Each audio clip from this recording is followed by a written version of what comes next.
तो हमारा ऐसा ये ग्रुप था जिसमें एक लड़का था, सर नाम नहीं लेना चाहूँगा उसका, तो अपने पिताजी के सिगरेट के डब्बे से एक सिगरेट चोरी करके लाता है। तो उन्होंने ऐसे घूरा और उन्होंने भी दे दी, सीधे दे दी, कुछ ज़्यादा उन्होंने कुछ बोला नहीं, कुछ पूछा नहीं।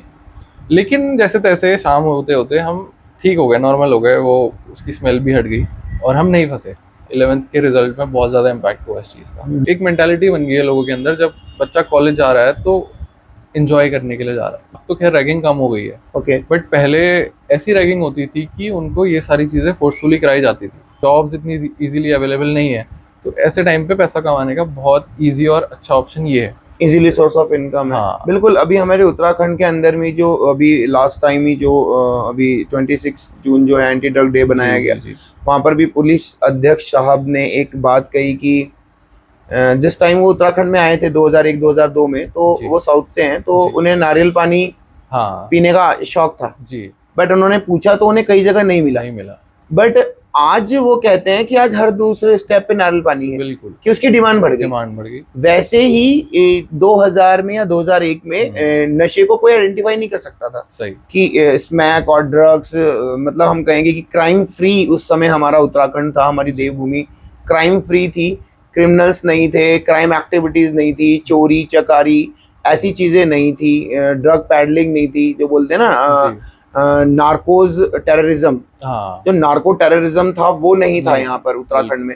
बट आने वाले टाइम में आज हम देखते हैं तो नार्को टेररिज्म इतना ज्यादा है कि इस समय मतलब अगर जो स्टैट्स हैं वो स्टैट्स ये कहते हैं कि उत्तराखंड ड्रग्स में डिमांड में सबसे टॉप पे है, टॉप में है सर। कि इतनी ड्रग्स कंज्यूमिंग और इतनी डिमांड पूरे भारतवर्ष में कहीं नहीं है जितनी उत्तराखंड के अंदर में। बिल्कुल। और मोस्टली यंगस्टर इसमें इन्वॉल्व है। तो एज अ यंगस्टर आप कितने सहमत हैं इस बात से? मैं पूर्ण रूप से सहमत हूँ सर इस बात में, क्योंकि ये हमने एक्सपीरियंस किया हुआ है। ये हमारे कॉलेज में हमारे सामने हो चुका है, हमारे साथ वालों के साथ हो चुका है। ओके। जैसा कि मैंने बताया आपको, लत लगाते हैं और फिर वो खुद सामान खरीदने जाते हैं उन लोगों के पास, जितने पैसे मांगते हैं उतने पैसे देते हैं।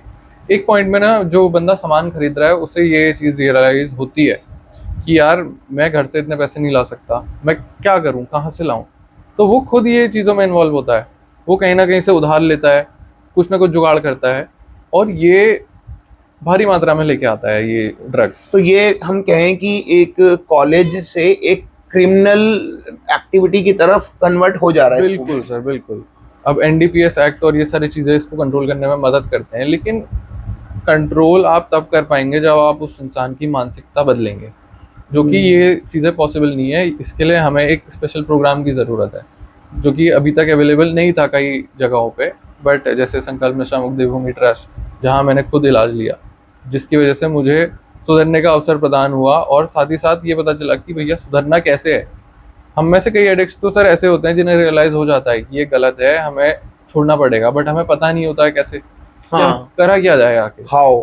तो ऐसे प्रोग्राम्स हमें बहुत ज़्यादा हेल्प करते हैं और ये अवेयरनेस प्रोग्राम के पार्ट होने बहुत ज़रूरी है। लोगों को पता भी होना चाहिए कि एक ऐसी चीज़ है, एक ऐसा रास्ता है भैया जिससे आप इस चीज़ से बाहर निकल सकते हैं। मैं तो ऐसा भी सोचता हूँ कि मतलब जैसे शिक्षा विभाग है जी, तो कभी हमारा देश जो है HIV की पीड़ा से ग्रस्त था, कभी पोलियो की पीड़ा से ग्रस्त था। बिल्कुल। कई ऐसे फेसेस आए हैं जब हमारे भारतवर्ष को क्या संपूर्ण विश्व में ऐसी लाइलाज बीमारियों का सामना करना पड़ा है। HIV आया, संक्रमण से बीमारी थी कि संक्रमित हो जा रही है बहुत जल्दी, तो उसके लिए सेक्स एजुकेशन स्टार्ट कराई गई। बिल्कुल। बताया गया डॉक्टर्स ने, और छोटे क्लिनिक्स में, मोहल्ला क्लिनिक्स में भी कॉन्डम्स डिस्ट्रीब्यूट होने लगे, कॉन्डम्स के बारे में बताने लगे, एजुकेशन देने लगे कि भैया आप कैसे अपने आप को प्रोटेक्ट करें, किस चीजों से प्रिकॉशंस लें ताकि ये स्प्रेड ना हो।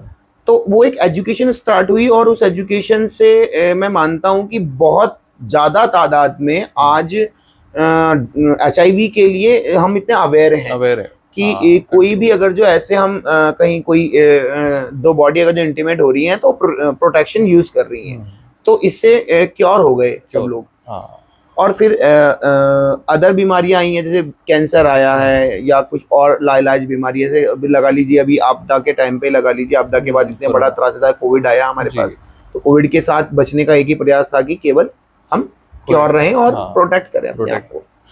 क्या यूथ होने के नाते और एज अ स्टूडेंट जी, अभी जो आपका करेक्टर एज अ स्टूडेंट भी है जी, आप कितना सहमत हैं कि इस स्कूल्स में एज अ सब्जेक्ट अगर एडिक्शन को इन्वॉल्व किया जाए तो क्या हम क्योर होंगे? कितना % लगता है आपको कि क्योर होने के चांसेस हैं? बिल्कुल सर, मेरे हिसाब से तो ये बहुत ज़्यादा ज़रूरी है, क्योंकि देखिए हम जब ड्रग्स करते हैं या फिर उसके बारे में जानते हैं किसी और से, तो वो उससे होने वाले मज़े के बारे में बताता है हमें। हमें कभी कोई इससे होने वाले नुकसान के बारे में नहीं हाँ, बताता। कॉन्सिक्वेंसेस के बारे में हमें जानकारी नहीं जानकारी होती है। बिल्कुल नहीं होती, बिल्कुल। जिस वजह से हम इसमें डेप्थ में जाते रह जाते हैं और फिर वो कॉन्सिक्वेंसेस हमें फेस करने पड़ते हैं, तब हमें पता चलता अच्छा इससे ऐसा भी होता है, ये चीज़ गलत है, काश नहीं करी होती। ठीक। अगर वो नॉलेज बच्चों को पहले ही मिल जाए कि भैया अगर आप ऐसा करते हो तो आने वाले सालों में लाइफ ऐसी होगी, और ऐसे एग्जाम्पल्स उसमें दे दिया जाए कि इनके साथ ऐसा हुआ, तो मोस्ट प्रोबेबली मैक्सिमम स्टूडेंट्स इस चीज़ को समझेंगे, क्योंकि बच्चों की कैचिंग पावर बहुत ज़्यादा होती है। हाँ, नहीं आजकल बड़े स्मार्ट है बच्चे, बहुत जल्दी समझ जाते हैं सर कि क्या सही है और क्या गलत है, क्या करना चाहिए क्या नहीं करना चाहिए। एक ये भी हो सकता है कि हमें अगर जो इससे प्रोटेक्ट करना है अपने नेशन को जी, या देवभूमि को, तो कॉलेजेस को ड्रग फ्री बनाने के लिए वहाँ पे एज अ सब्जेक्ट या फिर एज अ काउंसलर किसी ना किसी को रखा जाए। हाँ, इस चीज़ को बहुत इंपॉर्टेंस देनी चाहिए सरकार ने जरूरी मेरे है। हिसाब से। तो ठीक है अभिषेक, हम कंटिन्यू करते हैं। हम हाँ, पहुंचे थे कि अब आप जो है अल्कोहल और मैरिजुआना दोनों आप कंटिन्यू कमाई, कर रहे हैं। हाँ, नॉर्थ ईस्ट से अब आप वापस आ गए और अब आप साउथ ईस्ट से आप नॉर्थ में वापस आ गए जी, हैं, जी, अपने होम टाउन में है। जी, अब आपकी जो है आगे, अब आप दोबारा से सर्कल में पड़ गए हैं, बिल्कुल बिल्कुल हैं आप बिल्कुल। दोबारा से वो सब चीजें लेने लग गए। जी, यहाँ से आगे क्या हुआ? अब क्या होता है सर, मम्मी जब मैं फर्स्ट टाइम आया था मेरे को देख के बहुत ज़्यादा खुश हुई, उनकी आंखों में आंसू आ गए, ओके। क्योंकि जैसा उन्हें एक इमेज थी कि मेरा बेटा ऐसा होना चाहिए, वैसा उन्हें दिखा। Requirement fulfil. हाँ, फिल तो दिक्कत ये थी कि मैं सीरियस नहीं था। मुझे ऐसा लगा कि यार अब मैं डिज़र्व करता हूँ। 8-9 महीने मैंने इन चीज़ों से जो क्विट है किया हुआ है। क्विट किया हुआ है, दूर रहा हूँ। अब तो एक आधा दिन चल सकता है, ऐसा कोई बड़ी बात नहीं है। तो ऐसे ही घूमते-घामते दोस्त मिले, फिर वो कर रहे थे ऑलरेडी अपनी यूजिंग, तो मैंने भी जो है स्टार्ट कर दिया कि आज कर लेता हूँ और कल से नहीं करूँगा। वो कल कभी आया ही नहीं लाइफ में। वो सिर्फ आज आया और आज यही फीलिंग रही हमेशा कि मैं आज कर लेता हूँ। ओके। कभी ये मैंने नहीं सोचा कि आगे क्या होगा। मतलब जो रियलाइजेशन हुआ वो पोस्टपोन होता चला गया। हाँ जी। और गोल सेट करे थे कि भैया अब अच्छे कॉलेज में एडमिशन चाहिए और अपना करियर पे फोकस करना है, ये चीज़ तो मन में थी। बट ये था कि अब यार 1-2 महीने बचे हुए हैं तो एंजॉय भी कर लेते हैं, फिर तो कॉलेज जाना ही है, फिर तो कॉलेज मेहनत करनी है। पैटर्न मुझे पता था, कैसा रूटीन बनाना है, क्या करना है। तो घर वालों ने भी ज़्यादा कुछ फोर्स नहीं किया। उन्होंने कहा चल कोई नहीं, एंजॉय कर ले। 9 महीने बाद आया है और जो है अच्छा आया है, कोई नहीं, इसको पता है अब इसे क्या करना है क्या नहीं करना। दिक्कत ये हुई कि वो अगर मुझे टोक देते या फिर कुछ ऐसी रिस्ट्रिक्शन लगाते तो शायद मैं बच जाता इस लाइन में जाने में। मैं फिर उस लाइन में चला गया, मेरी हेल्थ डिग्रेड होने लग गई, वो फोकस वो गोल्स धीरे धीरे कम धुंधले होते चले गए। जब तक फेड हो गए आपके सामने पूरे। जब तक मैं कॉलेज नहीं गया तब तक टाइम पीरियड 2 से 3 महीना। हाँ, यूजिंग टाइम 2 से 3 महीना रहा उस टाइम पे, जब साउथ से आया। फिर मैंने कॉलेज ज्वाइन कर लिया देहरादून में। हाँ जी, देहरादून आ गया मैं। बट वहाँ भी कहीं भी दिमाग में ये नहीं था कि इसको टोटली क्विट करना है। तो फर्स्ट डे ऑफ कॉलेज पहुँचने से पहले ही सुबह 5:30-6 बजे के आसपास बस में ही पूरा इंतज़ाम हो चुका है यूजिंग का। मैं लेके गया था गांजा, रास्ते में ही कॉलेज के मेरे को गांजा अवेलेबल हो गया।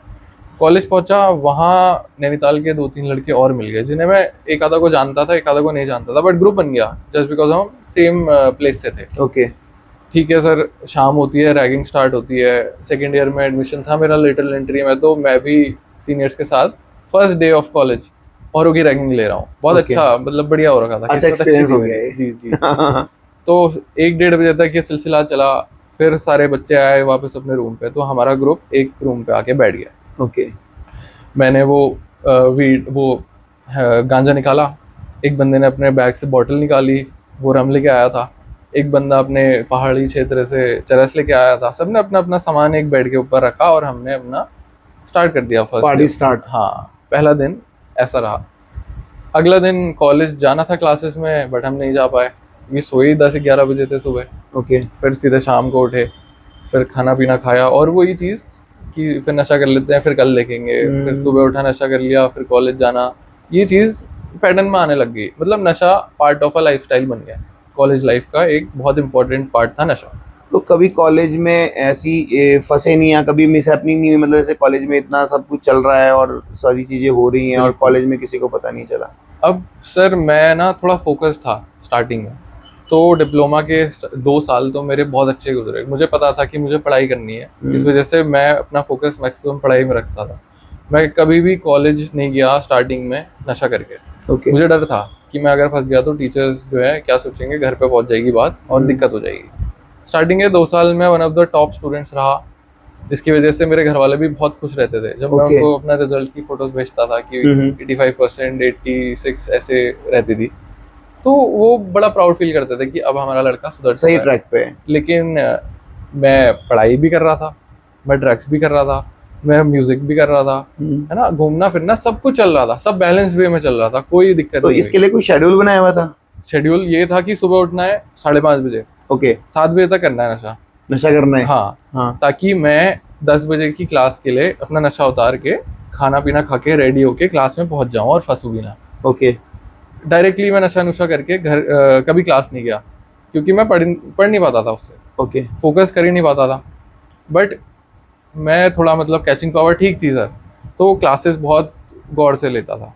एक बार मैंने अगर क्लास ले ली तो वो मेरे को साल भर याद रहेगा। ठीक, मेरी कुछ ऐसी रहती थी जिस वजह से मेरा रिजल्ट अच्छा रहा। म्यूजिक में भी हमने बैंड बनाया था। अब म्यूजिक में तो बहुत इंपॉर्टेंट था ड्रग अपना पूरा पार्ट प्ले करता था। और हम फर्स्ट या सेकंड पोजीशन में हमेशा रहते थे। चाहे वो कॉलेज फेस्ट हो, चाहे कोई उत्सव हो, कोई प्रोग्राम हो, हम उसमें पार्ट लेते थे। बहुत बहुत बढ़िया चल रहा था। दिक्कत तब स्टार्ट हुई जब एंड हो गया, डिप्लोमा एंड हो गया। अब सबका जाने का टाइम आया तो बहुत डिप्रेसिव स्टेट थी वो, कि यार सारा फ्रेंड सर्कल टूट जाएगा, लड़के लड़कियां सब अपने अपनी जगह, अब क्या करेंगे। सब हर किसी की लाइफ में ये पॉइंट आता है। वहाँ से कई लोग जॉब करते हैं, कई फर्दर स्टडीज़ के लिए जाते हैं। मैं भी फर्दर स्टडीज़ के लिए मैंने ट्राई किया। मैंने सोचा अब मैं करता हूँ बीटेक। अब सेम कॉलेज से ही मैंने बीटेक अप्लाई कर दिया। उसी कैंपस में, क्योंकि वहाँ टीचर्स भी अपने, वार्डन भी अपने, बच्चे भी अपने, सब अपना ही था। और वे सुपर सीनियर की कैटेगरी में भी सीनियर आ गए थे, अब हमारी चलनी थी वहाँ पे। बट वहाँ भी डिप्रेशन यही था कि यार नई क्लास, नए बच्चे, पूरा नया सर्कल, वो सारे पुराने दोस्त यार तो चले गए। वहाँ अल्कोहल, वहाँ हैश, ये सारी चीज़ें मेरी लाइफ में बढ़ गई बहुत ज़्यादा मात्रा में।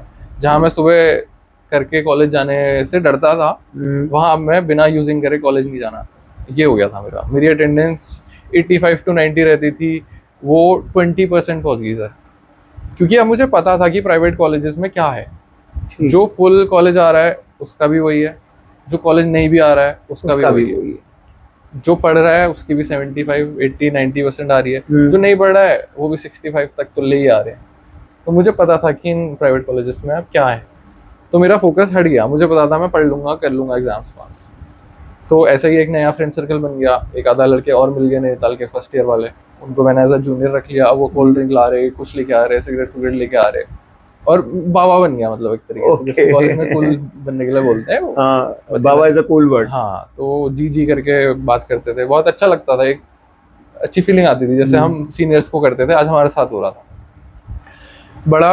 अब कई बार सर स्मैक भी आई लाइफ में, बट मेरे को उस चीज़ में इंटरेस्ट नहीं आया। मैंने ना मतलब डाउनफॉल काफ़ी लोगों के देखे, ठीक है, कि लोग अपना लैपटॉप बेच दे रहे हैं, बाइक बेच दे रहे हैं, है ना, घर से पैसा ले रहे हैं, उधार ले रहे हैं, सट्टा खेल रहे हैं, और एंड में उनकी ये स्टेट हो जा रही है कि मतलब कहीं के नहीं रह रहे हो। फिर बेचारे घर वाले आके उनको लेके जा रहे हैं। तो मुझे पता था ये मेरी लिमिट है, इससे आगे नहीं जाना मुझे।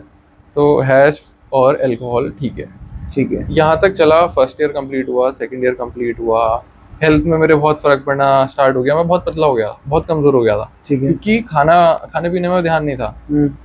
मैं दिन में एक टाइम खाना खाता था सर, सुबह उठना है, और गर्मियों के टाइम पे खासकर, क्योंकि गर्मी सहन नहीं होती सर पहाड़ी बच्चों से। मेरा भी यही हाल था, मैं कमरे में ही रहता था, पैक रहता था एकदम, दरवाजे खिड़कियां सब बंद करना है, एसी चलाना है, और अपना दिन भर यूजिंग करनी है। 4-5 लड़के एक ही रूम पे बैठे, गाने बज रहे, दिन भर यूजिंग करनी है, वहीं पर सो जाना है। फिर जैसे ही शाम हो रही है, रात का टाइम हो रहा है, थोड़ा ठंडा हो जा रहा है, फिर हम निकलते थे बाहर निकलना है। हाँ, खाना खाने के लिए निकलते थे। खाना खाया नहीं खाया कोई मतलब नहीं, ले आए, वो रखा का रखा है। मेन ऑब्जेक्टिव था कि अगले पूरे दिन का यूजिंग का सामान आ जाए। इस वजह से हेल्थ में बहुत इश्यूज आए, पढ़ाई में भी ये था कि अब क्लास ही नहीं आ रहा, तो थोड़ा फीडबैक घर वालों के लिए गलत जाने लगा कि क्लास नहीं आता है, पढ़ाई में बहुत अच्छा है बट अब आजकल क्लास नहीं आ रहा है, अटेंड नहीं कर रहा है। हाँ, ये सारी चीज़ें होने लगी। अब इसी दौरान क्या हुआ, फाइनल ईयर में एंट्री होती है, 4th ईयर स्टार्ट हो जाता है। एक हिमाचल का लड़का आता है सर, ओके।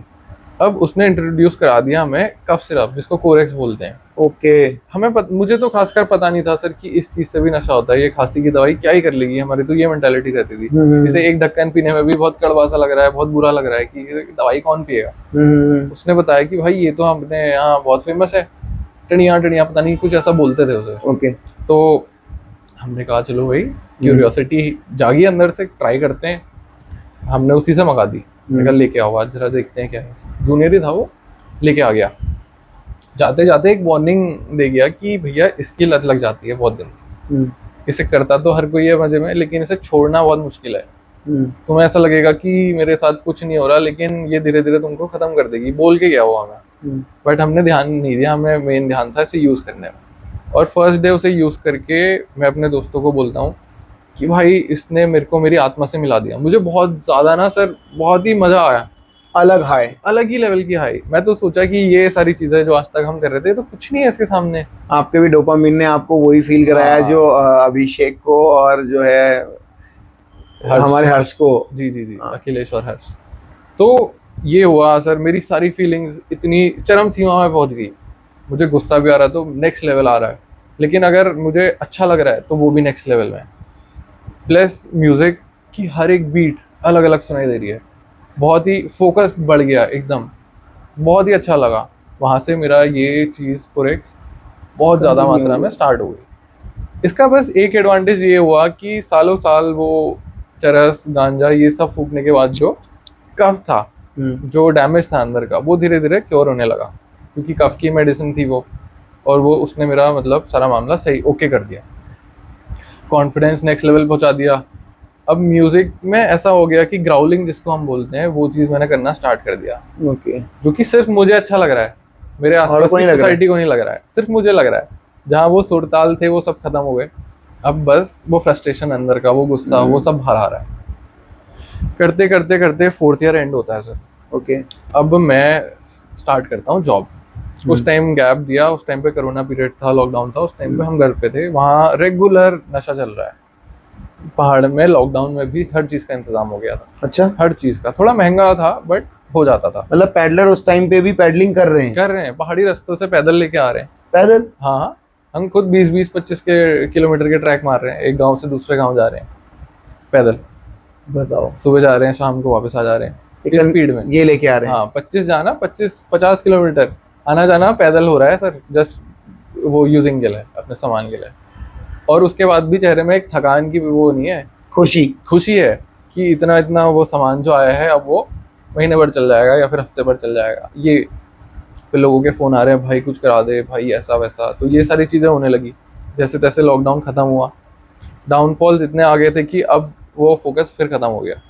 अब जॉब करनी थी तो सिर्फ इस वजह से करनी थी कि कुछ नहीं कर रहा हूँ यार, कुछ तो करना ही है। म्यूज़िक में इंटरेस्ट था, घर वालों ने फुल सपोर्ट किया सर। उन्होंने मेरे को कॉलेज भेज दिया। अब मैंने क्या किया सर, फाइनल ईयर पे एक सब्जेक्ट छोड़ दिया था, एग्जाम्स हो रहे हैं, एक सब्जेक्ट का गैप दे दिया। और कुछ टाइम देता है कॉलेज, उसमें अपना क्लियर करना होता है। हाँ ठीक है। बट फोकस था ही नहीं, फोकस तो ये था कि म्यूजिक में करना है, अब म्यूजिक जो भी करना है म्यूजिक में करना है। लेकिन ड्रग्स ने करने नहीं दिया। घर वालों ने पूरा सपोर्ट किया, उन्होंने फिर एक कॉलेज ज्वाइन करवाया। फैमिली में देखता हूँ, मतलब कोई भी कंडीशन हो, फैमिली हमें नहीं छोड़ती। फैमिली हमें हर जगह इनकरेज करती है, करेज करती है कि हमारा बच्चा कुछ भी करे, बस सक्सेस हो जाए, किसी भी फील्ड में जाए, बट सक्सेस हो जाए। फैमिली सपोर्ट करती है। अभिषेक तो किया सर, उन्होंने बहुत किया। उन्होंने दिल्ली भेजा मुझे, एक अच्छे कॉलेज में फिर एडमिशन हुआ। बट यूजिंग इतनी ज़्यादा थी ना सर कि मेन फोकस हमेशा यूजिंग ही रह गई। मेरा मन में तो बहुत बड़े बड़े प्लान थे कि गिटार के फील्ड में मतलब एडवांस लेवल पे जाना है, सीखना है किसी अच्छे गिटारिस्ट से। बट जब मैं कॉलेज ज्वाइन करता हूँ, वहाँ मैं देखता हूँ कि यार ये लोग तो बेसिक सिखा रहे हैं, जो कि मैं ऑलरेडी सीख चुका हूँ। तो मुझे वहाँ पे ये लगा कि मैं अपने टाइम और मनी को वेस्ट कर रहा हूँ। कहीं एक तरीके से देखा जाए तो वो सही भी था, लेकिन वो गलत था, क्योंकि अगर मैं किसी से सीखने जाता हूँ तो वो अपने तरीके से सिखाएगा। हाँ। अगर मैं किसी कॉलेज को ज्वाइन करता हूँ तो वो सीधे मुझे एंड के सब्जेक्ट तो नहीं पढ़ाएगा ना। हाँ, जीरो से स्टार्ट वो चैप्टर 1 से स्टार्ट करेगा। तो वो चीज़ मैंने समझ नहीं पाया, और पेशेंस इतना नहीं था नशे की वजह से। मैंने वो ड्रॉप आउट किया, और मैंने ये प्लान बनाया कि अब मैं अपना स्टूडियो खोलूंगा और खुद ही सीखूंगा, जैसे बचपन से सीखा है मैंने खुद ही। ओके। बट ये प्लान भी सक्सेसफुल नहीं हुआ। अब घर से पैसे आ रहे हैं, कॉलेज नहीं जा रहा हूँ, अब बस अपने रूम पे बैठ के अपना सामान जो भी यूज़ करना है वो किया। और अच्छा, अभी कोरेक्स ही चल रहा है या फिर मल्टी चल रहा है? अब सर मल्टी चल रहा है। अब कोरेक्स चल रहा है, साथ में वीड चल रहा है, हैश चल रहा है, जो भी अवेलेबल हो, और काम होता है तो अल्कोहल भी चल रहा है। और उस पीक लेवल की हाई में अपना गिटार बजा रहा हूँ और गाने गा रहा हूँ। बस एक बंद कमरे के अंदर मुझे ऐसा लग रहा है कि मेरी लाइफ बहुत बढ़िया है, सब अच्छा चल रहा है। लेकिन प्रॉब्लम्स आने लगी जब यूजिंग बढ़ती चलेगी। अब अल्कोहल और वो सारी चीज़ें साथ करने का मतलब ये था कि मैं भूल चुका था कि मैं कहाँ हूँ, क्यों हूँ, क्या कर रहा हूँ। पीजी में रहता था सर, एक रूममेट था मेरा, उससे एक दिन रात को होगी लड़ाई। ओके। मैं बहुत ज़्यादा हाई था, मैंने सब कुछ यूज़ किया हुआ था, और वो एक ऐसा लड़का था जो कुछ भी ड्रग्स एंड ऑल यूज़ नहीं करता था, इन चीज़ों से बहुत दूर था। वो सुबह जाता था अपना इनोसेंट बॉय। हाँ, शाम को वापस आ जाता था। तो ऐसी ही कहाँ सुनी हो गई, मेरी लैपटॉप की वॉल्यूम बहुत तेज़ थी, कुछ देख रहा था मैं, और वो फ़ोन में था, तो उसने गलत तरीके से बोला, तो लड़ाई हो गई वहाँ पे। तो उसने शिकायत कर दी, कंप्लेन कर दी। तो मेरे घर पे फ़ोन कर दिया सर पीजी के इंचार्ज ने। अब घर वालों को पता था इसकी हालत क्या है। घर वालों ने सीधे एक रिहैब में जो है कॉल कर दिया कि भैया इस लोकेशन पे जाना है, और ये लड़का है, ऐसा दिखता है। तो with in half an hour sir एक गाड़ी आती है, और उससे 4 भाई उतरते हैं। ओके। और मुझे एक संदेश देते हैं सुधार का, सारा सामान गाड़ी में डाल के। अब मैं एक रिहैब में, फर्स्ट टाइम लाइफ में एक रिहैब में पहुंच जाता हूँ। बुरा लगता है मेरे को कि यार मेरे साथ ऐसा हुआ, ये हुआ, मेरे को रिहैब में क्यों? हाँ, नशे की वजह से। बट अंदर ही अंदर एक अंतरात्मा बोलती है ना कि यार तुझे इसकी ज़रूरत है। वो चीज़ फील हुई, लेकिन कहाँ मानना था सर। ओके।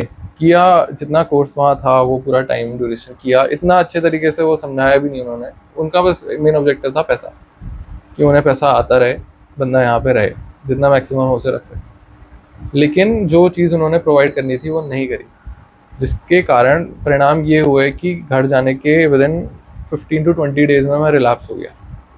मुझे चाहता तो था मैं छोड़ना, लेकिन एग्जैक्ट तरीका पता नहीं था कि क्या करना है, कैसे करना है, जिसकी वजह से 15 to 20 डेज मैक्स में रिलैप्स। अब क्या होता है, अब रिलैप्स हुआ, धीरे धीरे वो चीज़ फिर से रूटीन में आने लगी, घर वालों को पता लग गया। अब मैं सीधे नैनीताल जाता हूँ रिहैब से, जॉब छूट गई। ठीक है।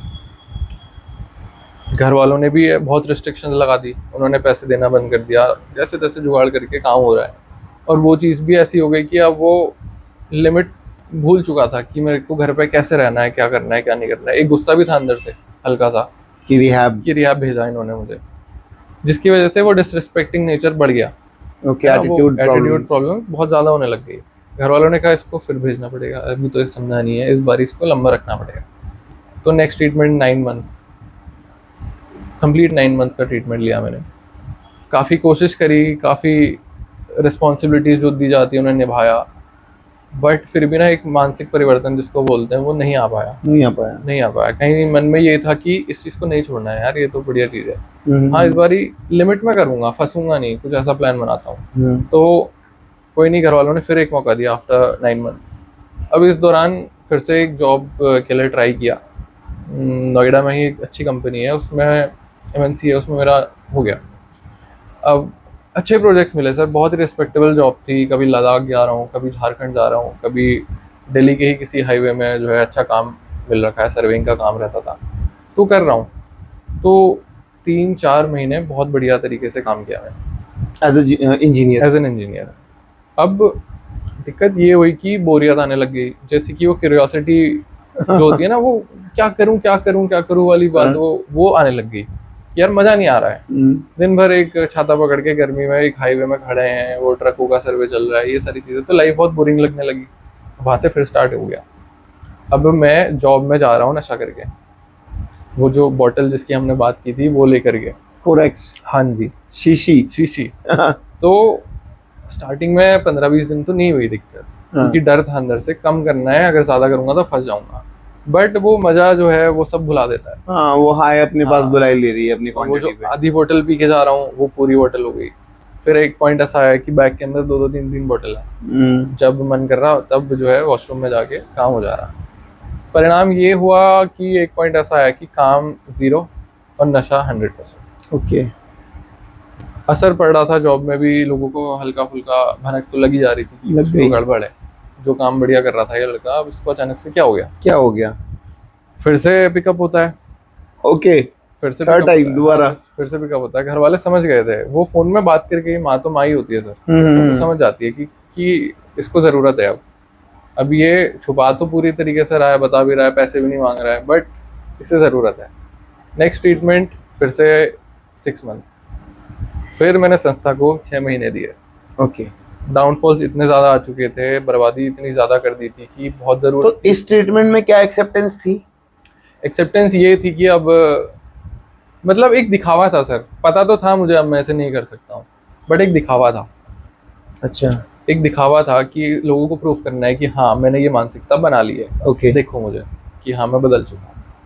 परिणाम ये हुआ, घर वालों ने अच्छा, वो सेम तीनों ट्रीटमेंट सेम फाउंडेशन में? सेम फाउंडेशन में थे। नैनीताल से, नैनीताल के पास एक प्लेस पड़ती है, वहाँ पे थे। उसका नाम मैं नहीं लेना चाहता। हाँ, ठीक है। तो 9 मंथ्स के बाद फिर 6 मंथ्स का एक और ट्रीटमेंट स्टार्ट हो गया, कंप्लीट हो गया। परिणाम ये हुआ कि अब घर वालों ने मेरे को घर नहीं भेजा। एक बढ़िया संस्था है जिसमें एक बहुत ही नामी आदमी है, राज भट्ट जी सर के, तो उनके द्वारा वो चलाई जा रही है ना, उनके दिशा निर्देशों पे। तो कहीं ना कहीं उनसे बात हुई, मम्मी को फुल भरोसा हो गया सर कि कुछ अगर मेरे बेटे का हो सकता है तो यहीं जाके हो सकता है, सर के साथ हो सकता है। हाँ। तो मेरी आपसे ही बात हुई थी, तो वीडियो कॉल में बात हुई। मैं भी फुल एग्रीड था, मुझे पता था कि अब मैं घर गया तो मैं उसी लाइन में जाऊंगा, पक्का पता था। तो मैं भी बिना किसी संकोच के, बिना कुछ बोले आ गया। और वो मेरी लाइफ का सबसे बढ़िया डिसीजन था अभी तक का, बचपन से अभी तक का, क्योंकि वही मेरी लाइफ का एक टर्निंग पॉइंट रहा है।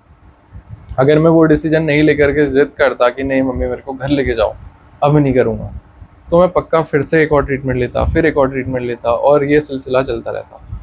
तो अभिषेक, ये लास्ट सर राज भट्ट जी की तरफ से जो आपको एक होप मिली जी, इनकरेज मिला, सपोर्ट मिली, और आपने सोशल वेलफेयर में कदम रखा। बिल्कुल सर। तो इस टाइम को कितना टाइम हो गया?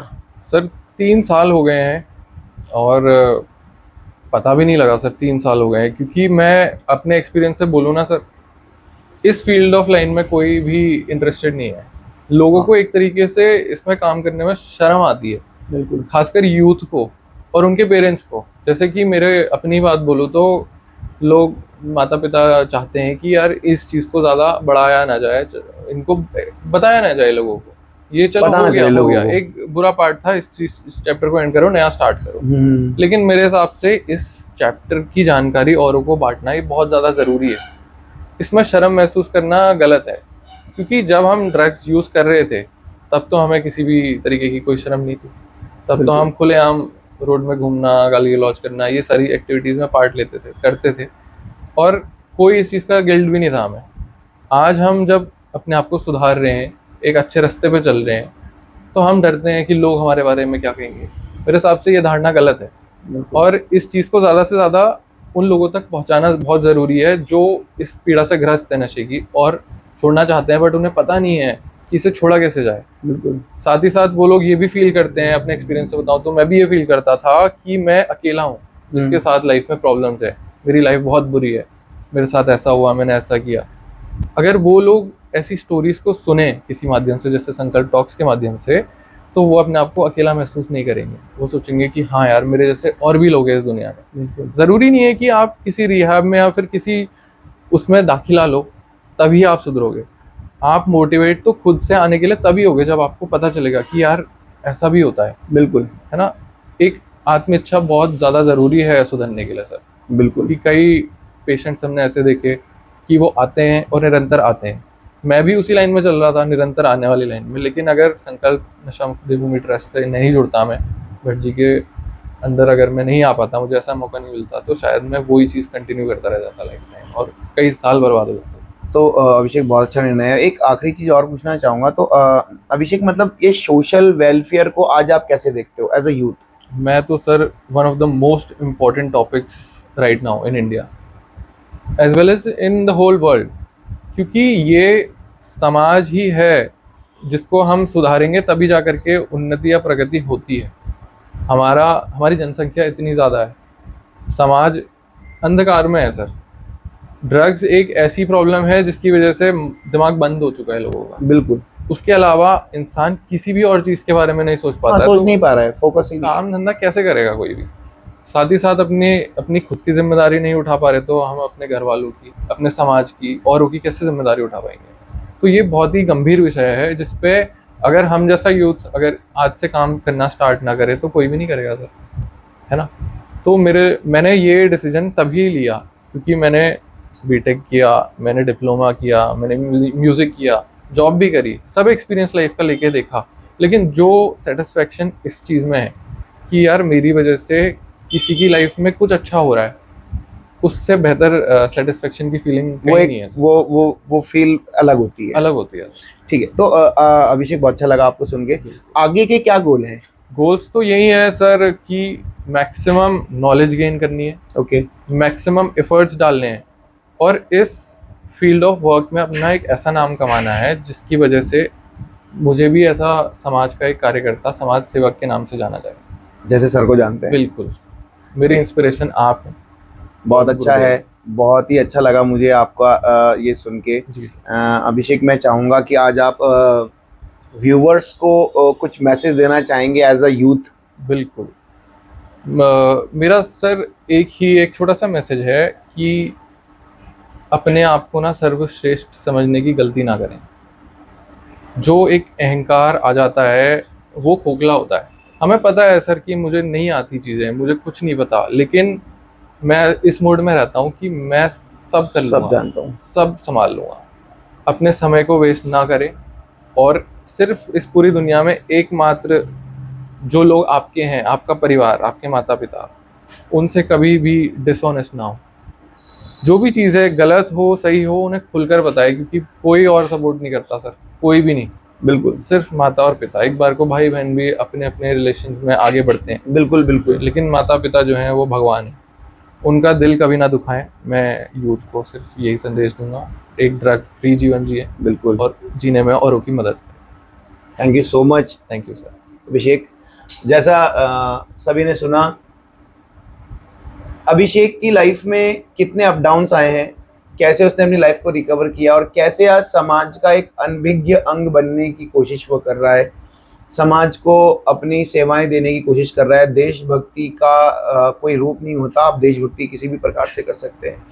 तो अभिषेक फ्यूचर में गोल बना के बैठे हैं कि अपने क्षेत्र को या अपने समाज को या अपने ग्राम को नशा मुक्त बनाने का प्रयास करेंगे। जिस प्रकार से संकल्प नशा मुक्त देवभूमि ट्रस्ट करती है, जिस प्रकार से हम करते हैं, जिस प्रकार से हमारे गुरुदेव राजभट जी आदेश प्रदान कर रहे हैं, उनके आदेशों पर, उनकी भावना पर, उनकी सोच पर, उनके मार्गदर्शन में हम उत्तराखंड देवभूमि को नशा मुक्त बनाने का प्रयास कर रहे हैं, जिसके लिए हमने संकल्प टॉक्स इंडिया का शुभारंभ किया है, जिस मंच के माध्यम से आपको ऐसी ही रोचक, ऐसी ही सुंदर कहानियाँ सुनने को मिलेंगी, जानने के लिए मिलेंगी, और लोगों तक इस मैसेज को पहुंचाने में गाइड मिलेगी कि हम कैसे किसी की हेल्प कर सकते हैं, कैसे किसी को मोटिवेट कर सकते हैं, कैसे समाज को हम नशा मुक्त बनाने का अपना व्यक्तिगत प्रयास कर सकते हैं।